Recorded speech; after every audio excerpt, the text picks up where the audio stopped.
The evening started like any other at Preston University.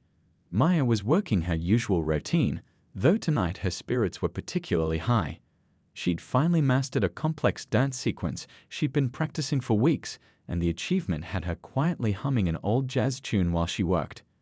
Professor Thomas Bennett's office lights still burned bright at the end of the hallway. Known throughout the dance department for his expensive suits and even more expensive attitudes, he was notorious for treating support staff as if they were invisible. But tonight, something about Maya's gentle humming seemed to irritate him more than usual. The professor had been having a rough week. His star student had chosen to work with another faculty member for their senior showcase, and the dean had questioned his teaching methods after receiving several student complaints. His wounded pride was looking for an outlet, and unfortunately, Maya's peaceful happiness became its target.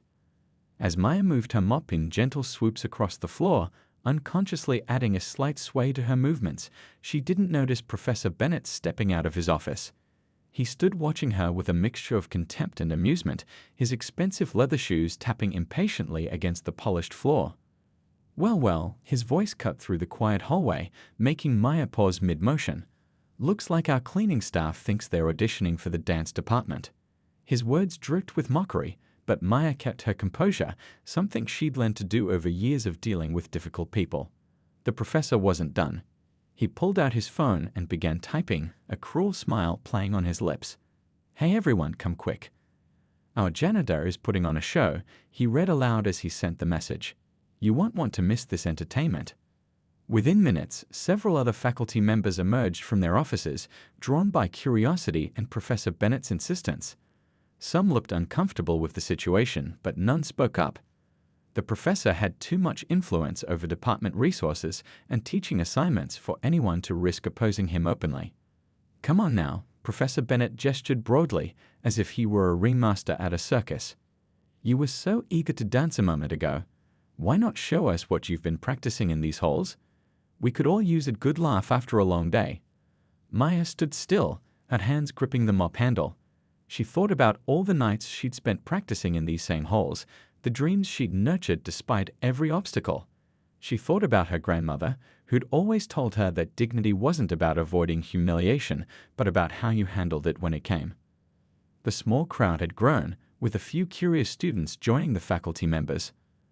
Among them, Maya noticed the kind-faced custodial supervisor who had always supported her, watching with concern. Their eyes met briefly, and in that moment, Maya made her decision. The silence in the hallway grew thick with tension. Professor Bennett's smirk began to falter slightly. He'd expected her to either run away in embarrassment or make a fool of herself trying to dance. What he hadn't expected was this quiet dignity, this moment of consideration that somehow made him, not her, seem small. Some of the onlookers began to shift uncomfortably. One young teaching assistant even started to say something, but Professor Bennett silenced her with a sharp look. The fluorescent lights hummed overhead, creating an artificial spotlight in the corridor. Maya carefully placed her mop against the wall, her movements deliberate and unhurried. She'd spent countless hours in these halls, not just cleaning them but living in them, breathing in the atmosphere of dance that permeated every corner. This space was as much hers as anyone else's. The professor's phone was still raised, ready to record what he assumed would be a moment of humiliation, but Maya wasn't thinking about him anymore. She was thinking about every early morning practice session, every tutorial video she'd studied, every moment she'd spent learning and growing in secret. As she stepped into the center of the hallway, someone in the crowd whispered, "She's actually going to do it." The whisper held a mixture of concern and curiosity. Nobody, least of all Professor Bennett, could have predicted what was about to happen next. Maya took a deep breath, closed her eyes for just a moment, and remembered something else her grandmother used to say. Sometimes the best way to fight darkness is to shine so bright it has nowhere to hide. When she opened her eyes again, they held a quiet determination that made even Professor Bennett's confident smirk waver slightly. The hallway had become more than just a corridor. It had transformed into a stage, and Maya was about to show everyone that passion and dedication could exist anywhere, even in the most unexpected places. The moment hung in the air like a held breath, waiting to see what would happen next, as Maya prepared to transform what was meant to be a moment of mockery into something entirely different. The fluorescent lights buzzed overhead as Maya stood in the center of the hallway. Her work uniform wasn't exactly dance attire, but she practiced in it countless times during her solitary evening sessions. The vinyl floor beneath her feet was familiar. She'd cleaned it so many times she knew every scratch, every scuff mark. Time seemed to slow down as she took her starting position. Someone in the crowd whispered, "Is she really going to?" But the voice trailed off as Maya began to move. The first few steps were simple, calculated movements that any decent dancer could perform. Professor Bennett's smirk remained frozen on his face, his phone still recording. But then something changed. Maya's movements began to flow with an impossible grace, each gesture telling a story of years of hidden practice and unwavering dedication. Her arms moved like water, creating shapes in the air that seemed to linger even after they'd passed. Her turns were precise, controlled, the kind of control that only comes from countless hours of practice. The crowd's expressions shifted from skepticism to surprise, then to something else entirely, wonder. One of the dance students gasped audibly as Maya executed a complex sequence that even advanced students struggled with. Her movements weren't just technically precise, they carried emotion, passion, and years of untold stories. Professor Bennett's phone began to lower slowly, his smirk fading into an expression of disbelief. The hallway, which moments ago had felt like a stage for humiliation, had transformed into something else entirely. The harsh fluorescent lights somehow seemed softer, more like spotlights in a grand theater. Maya wasn't performing any specific piece from the classical repertoire. Instead, she was dancing something entirely her own, a fusion of everything she'd learned and practiced over the years. Her movements spoke of early mornings and late nights, of dreams deferred, but never abandoned, of dignity maintained in the face of prejudice. A young student who had been filming on her phone whispered to her friend, "Look at her lines. They're perfect." Indeed, every position, every transition showed a deep understanding of dance theory that went beyond mere imitation. This was the work of someone who had studied the art form deeply, even without formal training. As Maya moved through the space, her usual work shoes somehow not hindering her movements, the audience began to forget why they were there. They forgot about Professor Bennett's cruel intention, about their own preconceptions. They were simply witnessing art in its purest form, unexpected, unplanned, and utterly authentic. There was a moment during a particularly challenging sequence where Maya caught her reflection in the window. She saw not the janitor that others had dismissed, but the dancer she had always been. Her grandmother's words echoed in her mind. "Your talent isn't defined by who recognizes it, but by how truly you express it." The dance built to a natural crescendo. Maya's movements, which had started soft and flowing, grew more powerful, more assertive. She took up space unapologetically, claiming the hallway as her stage. Years of watching dancers through studio windows, of studying videos, of practicing in her tiny apartment, it all culminated in this moment. Some of the faculty members who had come expecting entertainment of a very different kind found themselves moved to tears. One of them, a retired ballet dancer who taught advanced classes, watched with her hand over her heart.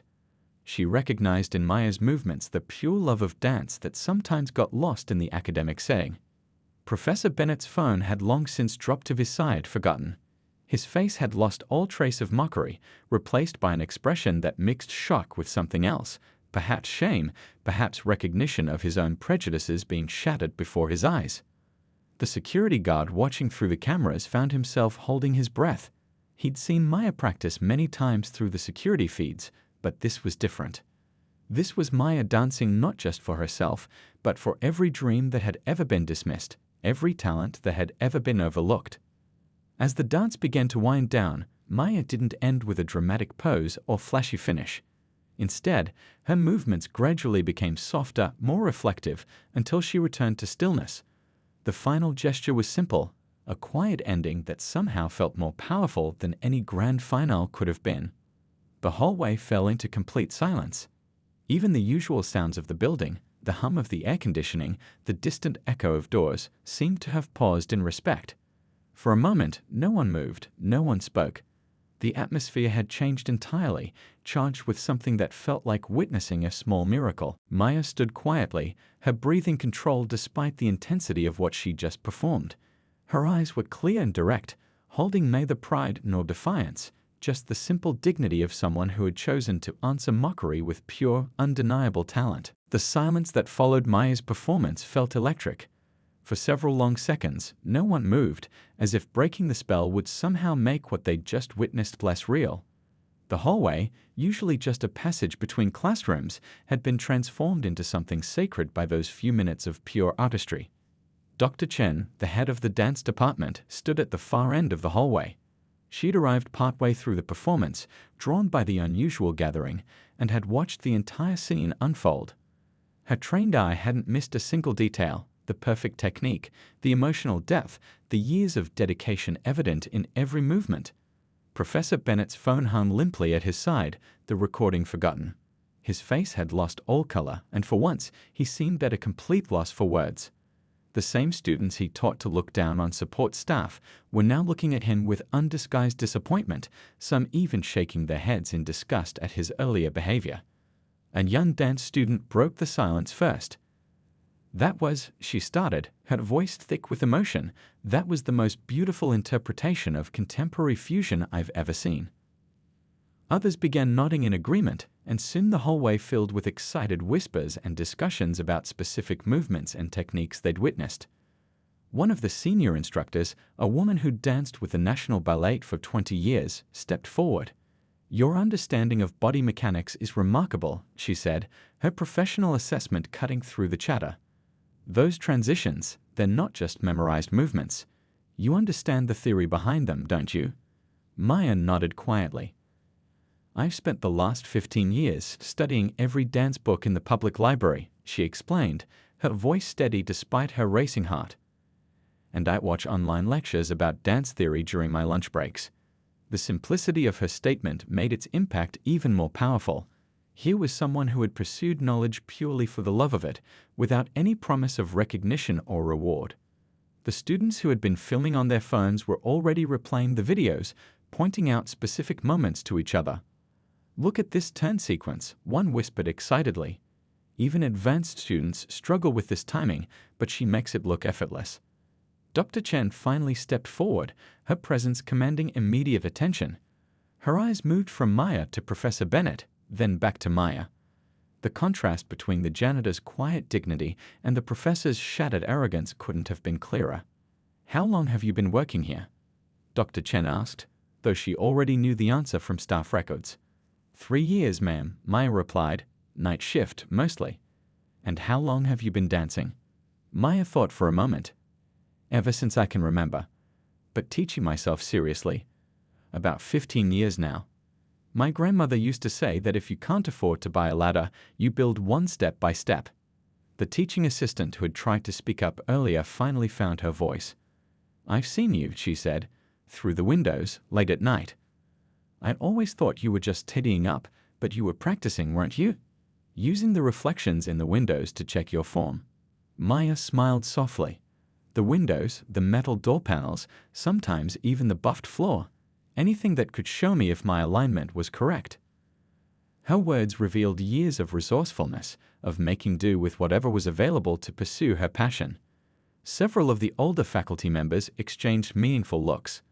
They'd seen countless students come through their programs, many with the best training money could buy, but few had shown this level of raw dedication and innovative self-teaching. Professor Bennett had begun to edge toward his office, but Dr. Chen's voice stopped him. "Professor, I believe we need to have a serious discussion about the events that led to this revelation." Her tone was professional, but there was steel behind it. The crowd began to disperse slowly, but not before several students and faculty members approached Maya. They wanted to know more about her training, her understanding of dance theory, her unique interpretation of classical movements. Each question revealed not just curiosity but genuine respect. A younger professor, who taught dance history, was practically bouncing with excitement.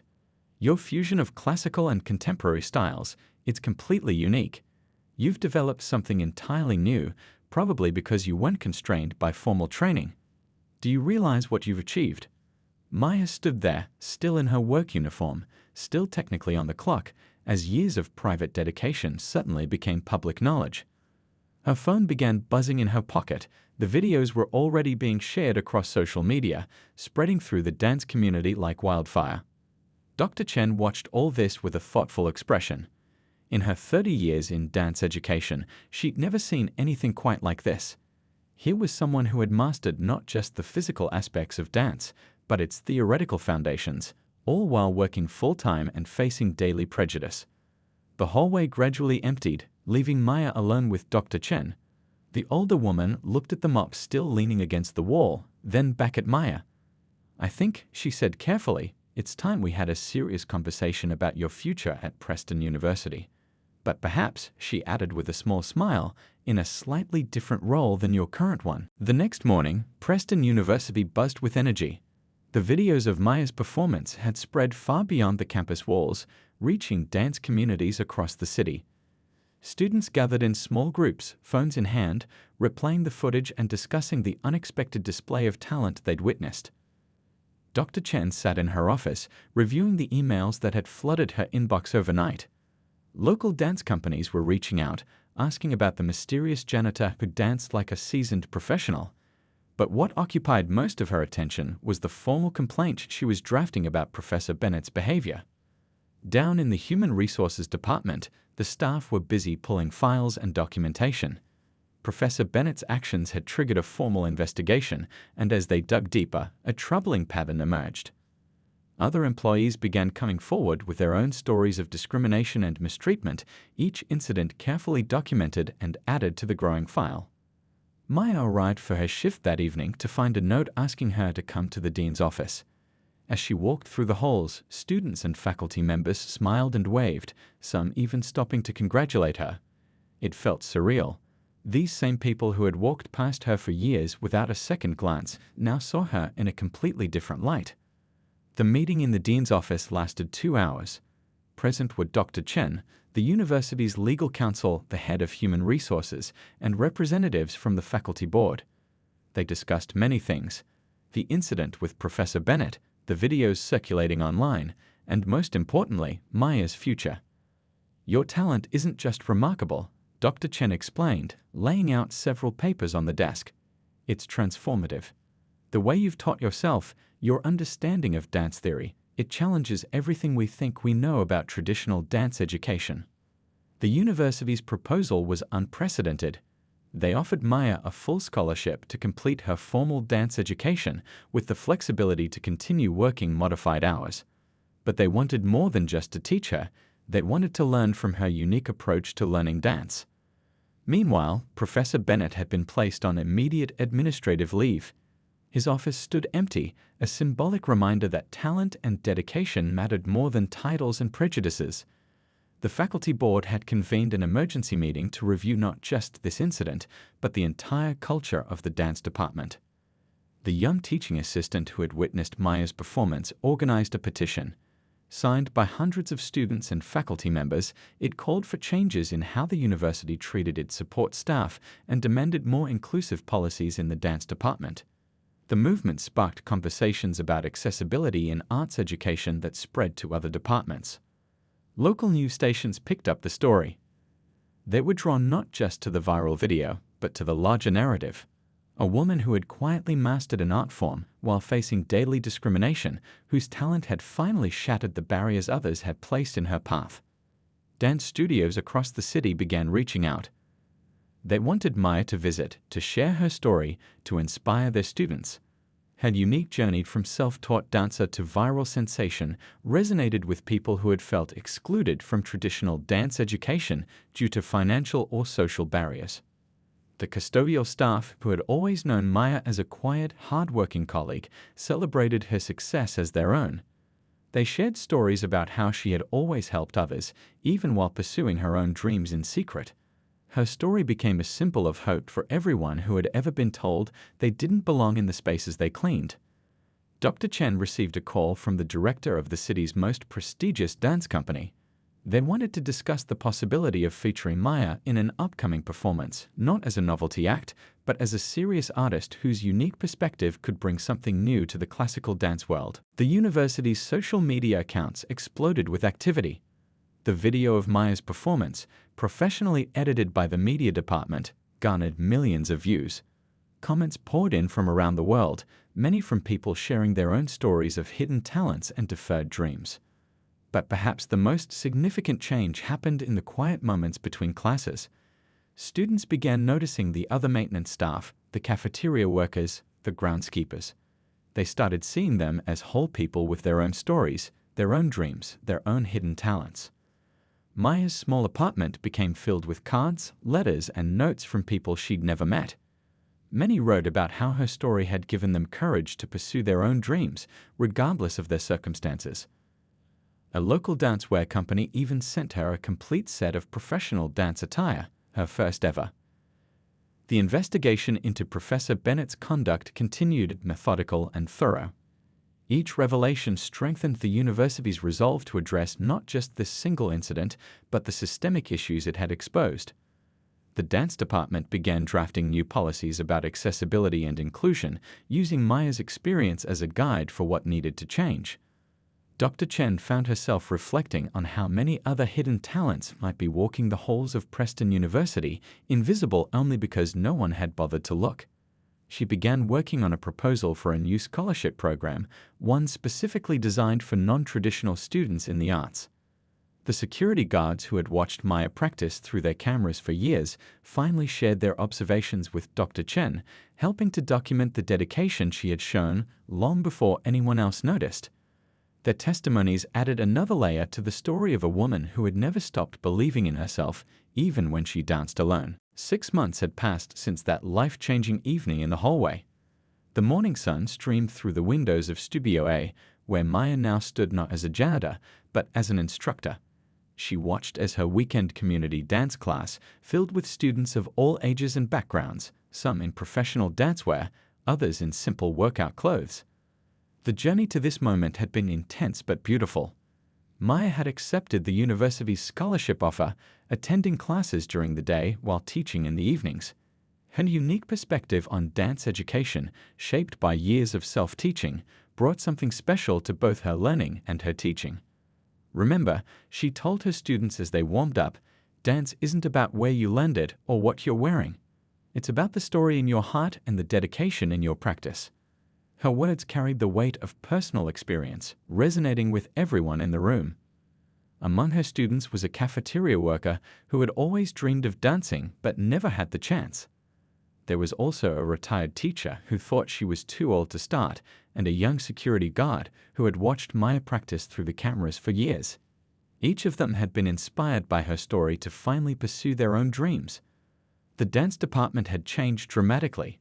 Professor Bennett's departure had sparked a transformation in the department's culture. The new policies, many of which Maya had helped develop, ensured that talent and passion mattered more than background or status. The cleaning staff now had access to empty studios during off hours, and several had started taking basic dance classes. Maya's viral video had done more than just make her famous. It had started conversations about accessibility in arts education across the country. Other universities began examining their own policies, looking for ways to make their programs more inclusive. Dance studios in different cities started offering scholarship programs for non-traditional students. In her small apartment, Maya had finally taken down her makeshift practice bar. Instead, she had turned the space into a small study where she worked on her own dance education theories. Her experiences had given her unique insights into how people could learn dance without traditional resources, and she was writing a book about alternative teaching methods. The local dance company had featured her in 2 performances, not as a novelty act but as a principal dancer. Her fusion of classical technique with self-taught innovation brought something fresh to the stage. Critics praised her performances for their authenticity and emotional depth, noting how her unconventional journey gave her dancing a unique quality that couldn't be taught in traditional classes. During her lunch breaks, Maya often sat with the custodial staff in their break room. She had insisted on keeping these connections, remembering the kindness they had shown her over the years.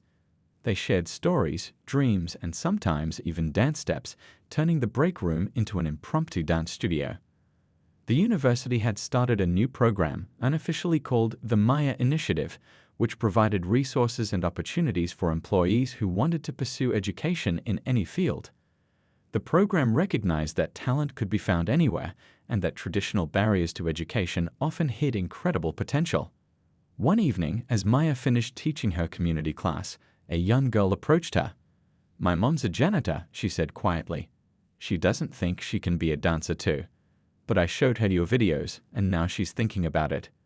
These moments reminded Maya why her story mattered. It wasn't just about dance, it was about hope. The security cameras that had once secretly recorded her late-night practice sessions now captured something different. Groups of students and staff gathering in the evenings to learn from each other. The hallways that had once felt lonely and silent after hours now often echoed with music and laughter. Maya's grandmother's words about building your own ladder had become a motto for the community dance program.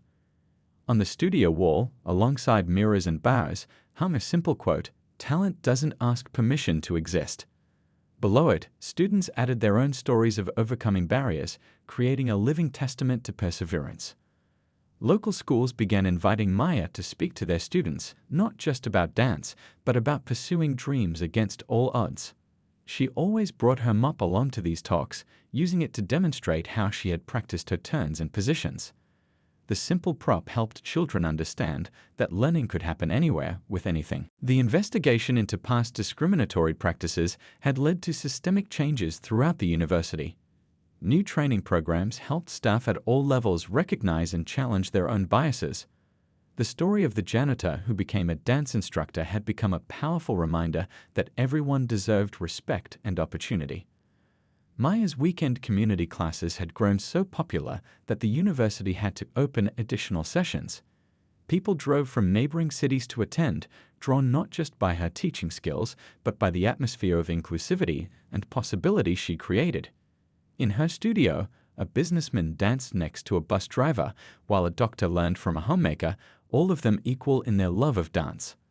Looking out at her students as they practiced, Maya often thought about that night 6 months ago. What had been meant as a moment of humiliation had instead become a catalyst for change.